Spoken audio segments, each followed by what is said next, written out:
That's not Twitter sarcasm, that's Aristotle. 2,300 years ago, we were taught democracy means power to the people, choice, the freedom, the right to vote, the right to speak. But what if the vote was never yours? What if the greatest illusion of control is letting you pick between two options someone else designed? What if choice is how they keep you in line, without needing chains or walls or force? Plato saw this coming, the father of Western philosophy, a man who lived through the collapse of a democratic Athens. He didn't celebrate democracy, he dissected it, and then he buried a truth so dangerous, most people still refuse to hear it, because it challenges everything you believe about freedom. See, Plato didn't hate liberty. He feared what happens when liberty becomes lawless. He watched as Athens gave the mob a microphone, and the mob used it to murder his teacher, Socrates. Socrates, a man of reason, of logic, of uncomfortable truth, was killed not by a tyrant, but by the people. That was Plato's awakening. He realized when everyone is equal in power, but not in wisdom, the wisest are silenced, and the loudest win. He called it the birth of tyranny disguised as freedom. And here we are, 2,000 years later, still calling it freedom, still believing we're in control, still mistaking noise for truth. You get to vote, sure, but do you choose your leaders? Or do you choose between two polished masks offered by the same machine? You think democracy protects you, but what if it protects the system? By making you believe you're part of it. You think your voice counts, but it only counts if you say what the majority already feels. And if you don't, you're labeled dangerous, a threat, an extremist, anti-something, anti-everything. In Plato's world, that's not democracy, that's mass delusion, a collective hallucination where feelings beat facts and popularity replaces truth. He warned us, the people always choose the most charming liar. Because the crowd doesn't want wisdom, it wants comfort, reassurance, a sugar-coated speech wrapped in national pride.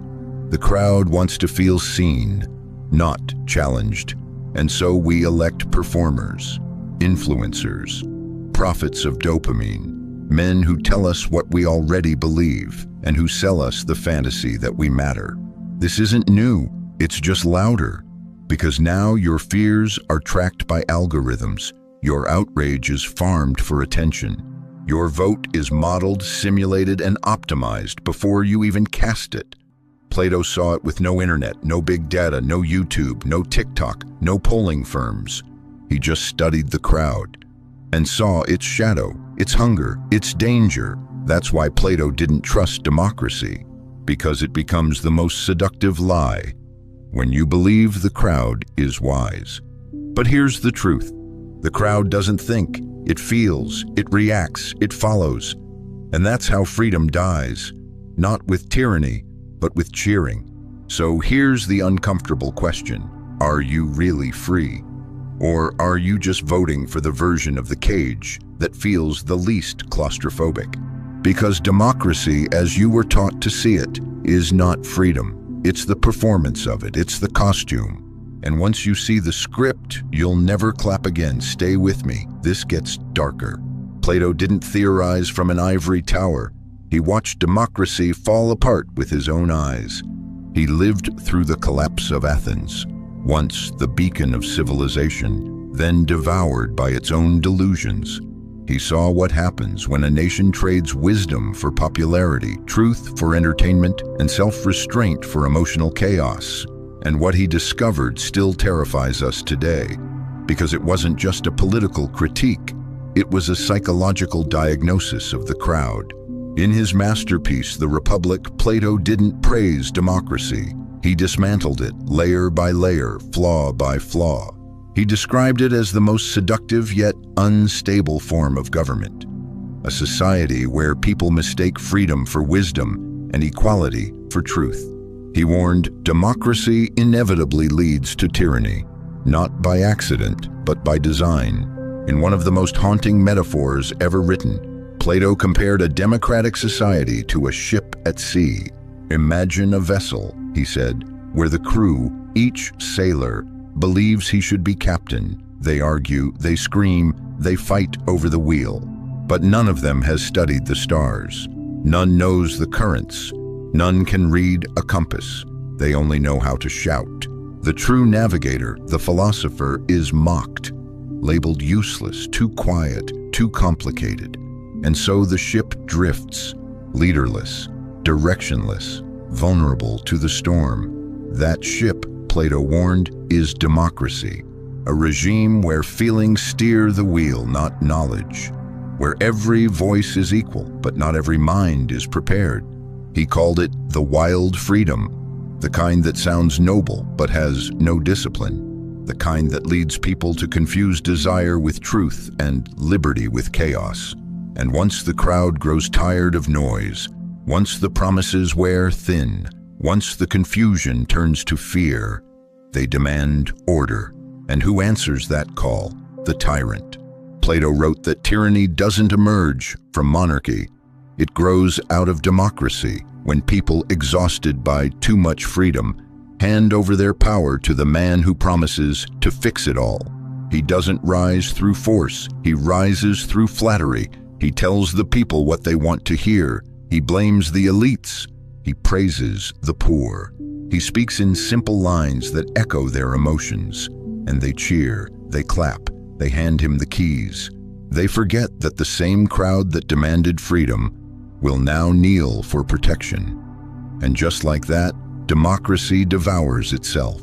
That's what Plato saw. Not the utopia we're taught to worship, but a psychological trap where mass emotion becomes mass control. He didn't hate freedom. He respected it too much to watch it be abused. Because freedom without wisdom isn't freedom. It's license. It's recklessness. It's a mob with no map. And a mob with no map always ends up begging for a king. That's why Plato didn't just reject democracy. He feared it. He believed it flatters the people right up until it fails them. And by then, it's too late. Because the tyrant is already in power, and the crowd already asked him to stay. So why exactly did Plato believe democracy was an illusion? Because he saw something we still refuse to admit. The people don't choose what's best. They choose what feels good. They don't choose the most capable leader. They choose the one who tells them what they want to hear. And in a system where every vote is equal, the loudest voice, not the wisest mind, always wins. That's not a meritocracy, that's marketing. Plato saw politics turning into theater and leaders turning into actors.